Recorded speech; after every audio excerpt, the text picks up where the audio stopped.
ഇവിടെ ചെയ്യുന്നത് കോൺസെൻട്രിക് സർക്കിളിൻ്റെ ക്വസ്റ്റ്യനാണ്.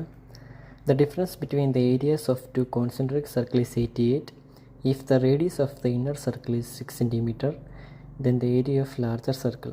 അപ്പം കോൺസെൻട്രിക് സർക്കിൾ എന്ന് പറയുമ്പോഴത്തേനും ഒരു സർക്കിള്, അതിൻ്റെ അകത്ത് വേറൊരു സർക്കിൾ. അപ്പോൾ ഇതിനൊരു ഇക്വേഷൻ ഉണ്ട്. ഇതിൻ്റെ ഏരിയയുടെ ഇക്വേഷനാണ് പൈ ഇൻറ്റു r² - r². അപ്പം ഈ ഇക്വേഷൻ കോൺസെൻട്രിക് സർക്കിളിൻ്റെ എല്ലാ ഏരിയ കണ്ടുപിടിക്കുക. ഇതാണ് ഇക്വേഷൻ ഉള്ളത്. അപ്പോൾ നമുക്കിവിടെ തന്നിട്ടുണ്ട് സ്മോൾ r = 6 cm. അപ്പോൾ നമുക്ക് നേരെ ഇക്വേഷനിലേക്ക് ഇട്ട് കൊടുക്കാം. 22/7 × r² - 6² ആണ്. 6² എന്ന് പറയുമ്പോഴത്തേനും 36 = 88. സോ ഇത് ഇങ്ങോട്ട് വരുമ്പോഴത്തേനും r² - 36 = 88 ×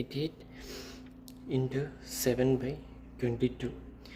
നേരം r² - 36 = 28 കിട്ടും. therefore r² = 64. So r = 8.